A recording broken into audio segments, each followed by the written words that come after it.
आहेत ते टाळाटाळ करतायत माहिती देण्यासाठी असा आरोप ठाकरे गटाचे नेते अजय चौधरी करतायत। त्याचबरोबर रुग्णालयानं तात्काळ उपाययोजना करायला हव्या होत्या असं देखील त्यांनी बोलून दाखवलंय।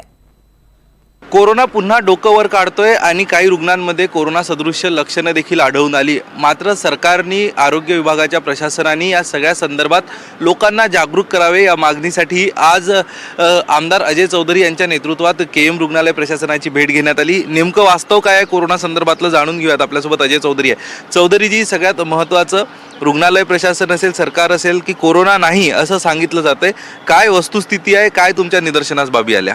आज आम्ही माजी महापौर किशोरीताई पेडणेकर, नगरसेवक अनिल कोकीळ, नगरसेवक दत्ता पोंगडे, आमचे काही शाखा प्रमुख अशात आम्ही केएम रुग्णालयामध्ये आज गेलो होतो आणि काय वास्तव आहे हे केएम रुग्णालयाच्या प्रशासनाला विचारलं। त्यांनी कबूल केलं की 2 पेशंट आमच्याकडे होते, त्या 2 पेशंटचा मृत्यू झाला। त्याच्यामध्ये एक 14 वर्षाची 17 वर्षाची मुलगी आहे, एक 49 वर्षाची एक आहे पेशंट। आणि त्या दोन्ही पेशंटचे डेड बॉडी त्यांच्या नातेवाईकांना देण्याकरता प्रशासनाने नकार दिला। त्याचं कारण सांगितलं की त्याचे जे काही टेस्ट केल्या गेल्या त्यात ते कोरोना पॉझिटिव्ह निघाले आणि मग कोरोनाच्या गाईडलाईनप्रमाणे त्यांचा अंत्यविधी देखील भोयवाडा स्मशानभूमीमध्ये करण्यात आला। आणि आज त्याबाबत आम्ही विचारायला गेलो असता त्यांनी पहिला हे कबूल केलं, पण जे आजारी होते, एकाला किडनीचा आजार होता, एकाला कॅन्सरचा आजार होता। आम्ही त्यांना विचारलं, आम्ही त्यांचं कॉज ऑफ डेथ विचारायला आलेलो नाही, हे वास्तव आहे का? म्हणजे त्यांनी कबूल केलं, त्या कोरोना पॉझिटिव्ह त्यांचे रिपोर्ट आले। इतरही काही पेशंट्स आहेत कोरोना पॉझिटिव्ह? त्यांनी खरं म्हणजे माहिती लपवली होती, कारण माझ्याकडे माहिती होती, माझ्याकडे अपडेट होते की 10 पेशंट आहेत, त्या 10 पेशंटमधले 2 पेशंट गेले आणि बाकीच्या 8 पेशंटला त्यांनी 7 हिल हॉस्पिटलला ट्रान्सफर केले।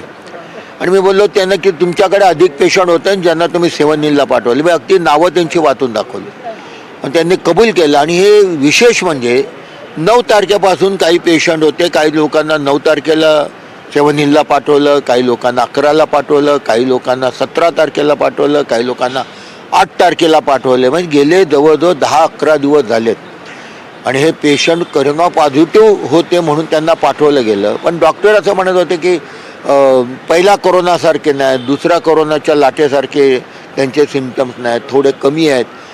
व आपण काय वाट पाहतोय का? बघा, आम्हाला टेक्निकली काय ते नको आहे, प्रॅक्टिकली काय आहे। माझे त्यांना मागणीत असं होतं की हा जो अहवाल आहे, आपण हा अहवाल पाठवला का आरोग्य खात्याकडे? कारण हा पाठवणं गरजेचं आहे। निदान नाही पॅनिक होतील लोक, इथे लोक पॅनिक होण्याचा विषय नाही, लोकांनी खबरदारी काय घ्यायला हवी, लोकांनी कोरोनाच्या बाबतीत काय नेमकं करायला हवं। पण सर, अशा पद्धतीने जर हे लपवत असेल, माहिती लपवत असेल किंवा रुग्णच नाही कोरोनाचे असं सांगत असेल तर लोक जर सतर्क राहिले नाही तर याचा फैलाव वाढेल असं वाटत नाही का? आणि लपवण्याचं कारण काय सरकारचं? मला पण कळलं नाही। मी पण त्यांना विचारलं, तुम्ही लपवता का?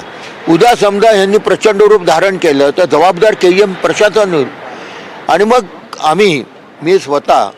मी नंतर 7 हिल रुग्णालयाकडे संपर्क साधला, त्यांना विचारलं काय पेशंटची आजची स्थिती आहे? ते म्हणाले एका पेशंटला आम्ही डिस्चार्ज दिला आहे, एक पेशंटची परिस्थिती थोडं त्याला जास्त होतं आणि बाकीचे पेशंट स्टेबल आहेत। मी म्हटलं त्यांना का म्हणून पाठवलं तिथे?